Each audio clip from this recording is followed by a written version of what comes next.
Welcome to episode 23 of Project 250, a weekly chronicle of the people, places, and events of the American Revolution in the order they occurred.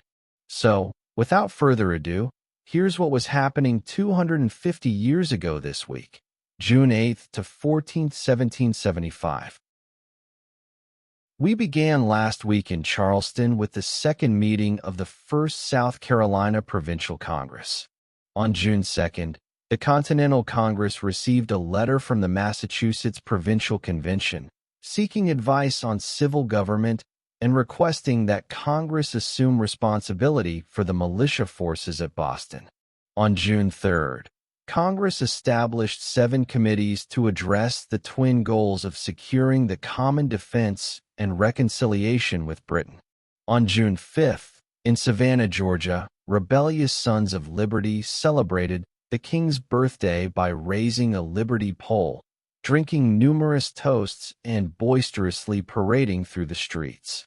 In New York City, the local Sons of Liberty captured 5 wagon loads of arms being smuggled out of the city. At Machias Point, Maine, a loyalist named Ichabod Jones, on board the armed schooner HMS Margaretta, accompanied by 2 transport ships, sought to acquire lumber for the Boston garrison. Local townspeople initially refused to do business with Jones, but later, under threat from the Margaretta, voted to allow trade to commence. When Jones announced that he would only do business with those who had voted for the agreement, a group of outraged patriots, led by Colonel Benjamin Foster, laid plans to later capture Jones at Church. Finally, on June 7th, Congress proposed a day of humiliation, fasting, and prayer for July 20th. At the start of this week, colonial forces continued to gather at Boston as Colonel James Mitchell Varnum's Rhode Island Regiment arrived at Roxbury, Massachusetts. Formed on May 8th, this regiment was notable for being one of the first American units to have a majority non-white membership. On the same day, the Royal Governor of Virginia, Lord Dunmore, fled the governor's palace in Williamsburg for Yorktown and safety aboard the HMS Foy. Dunmore's hasty, but perhaps overdue departure marked the end of 168 years of royal governance in Virginia. Meanwhile, on June 9th, the Continental Congress, in response to the May 16th letter from the Massachusetts Provincial Congress, issued a set of regulations for establishing a civil government for Massachusetts.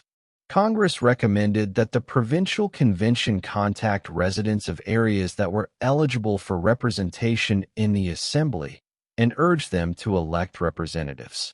Once these representatives were elected, the Assembly would then choose councilors to exercise governmental powers until a royal governor agreed to govern the colony according to its original charter.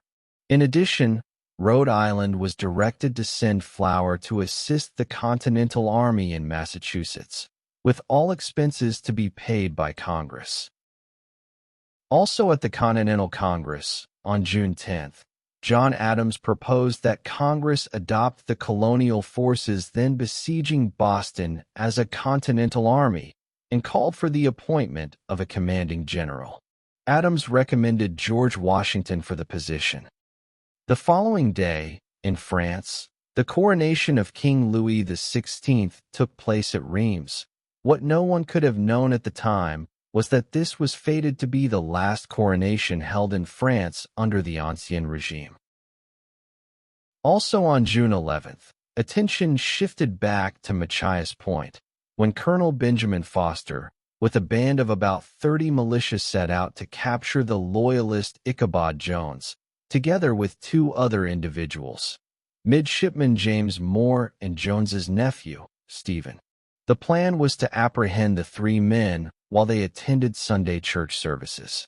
Unfortunately, as Foster and his men approached the meeting house, they were spotted by Midshipman Moore, who immediately jumped out a window and fled to the Margaretta. Ichabod Jones escaped to a nearby wood, while Stephen Jones was quickly captured. Once on board the Margaretta, Moore demanded that Ichabod and Stephen Jones be granted safe passage back to the ship and threatened to burn the town if the residents did not comply. Meanwhile, the rebels had captured the transports, Unity and Polly, which were anchored in the Machias River. They then turned their attention to the Margaretta, ordering Moore to strike his colors. This led to an hours-long running firefight between the Margaretta and the rebels, both on shore and afloat, that continued until an hour after dawn, when Midshipman Moore was mortally wounded. He would die the following morning. With Moore's wounding, British resistance collapsed and the rebels gained control of the Margaretta. Moore's second-in-command, Midshipman Richard Stillingfleet, who was also wounded, surrendered on Moore's behalf. The Margaretta was then returned to Machias. This engagement, known as the Battle of Machias, is often considered the first naval engagement of the American Revolution. It resulted in equal casualties of about 7 individuals on both sides, with 3 British and 2 Americans being killed. Ichabod Jones remained in hiding until June 13th. Later that day, June 12th, General Thomas Gage declared Massachusetts to be in a state of rebellion, imposed martial law in the colony, and stated that any person assisting the American colonists would be considered a rebel and a traitor. Also on June 12th, Generals Howe, Burgoyne, and Clinton finalized their plans to end the rebel siege of Boston. Supported by ships of the Royal Navy, General Howe would land his troops on Dorchester Neck and secure Dorchester Heights. Then, after linking up with troops coming from Boston via Boston Neck, they would march on the colonial forces at Roxbury. Following the capture of the Heights at Charlestown, the British would advance to Cambridge and drive the rebels from that place. Finally, closing out what was an uncommonly busy June 12th, the Continental Congress, in recognition of the, quote, present critical, alarming, and calamitous state of these colonies, officially voted that July 20th be observed as a day of public humiliation, fasting, and prayer, and recommended to Christians of all denominations to assemble for public worship, and to abstain from servile labor and recreation.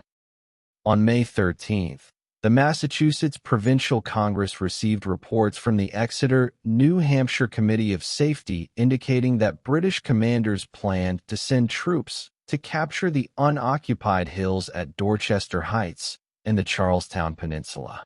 This operation represented a major escalation of the conflict, and if successful, would give the British control of Boston Harbor.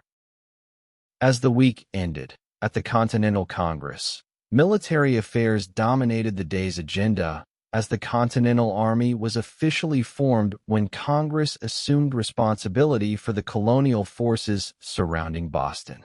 Congress also authorized the immediate formation of 10 companies of riflemen, 6 from Pennsylvania, 2 from Maryland, and 2 from Virginia. These companies, which would each consist of 81 men, including 1 captain, 3 lieutenants, for sergeants, for corporals, 1 drummer or trumpeter, and 68 privates, were to march and join the army near Boston, where they would be employed as light infantry. A 5-member committee was established, consisting of George Washington, Philip Schuyler, Silas Deane, Thomas Cushing, and Joseph Hughes, to draft rules and regulations for the Army. Joseph Warren, president of the Massachusetts Provincial Congress, was appointed a major general. In addition to military matters, the Continental Congress continued to grapple with the problem of raising funds. In fact, as Congress adjourned for the day, it was ordered that the daily consideration of the ways and means of raising money would be a standing order until the issue was resolved. And that's the way it was 250 years ago this week. If you enjoyed this video, please tell a friend. And if you like what you see on this channel, make sure to like, share, and subscribe. You can also check us out on Facebook and Twitter, or X as well as on Substack. Thank you for watching.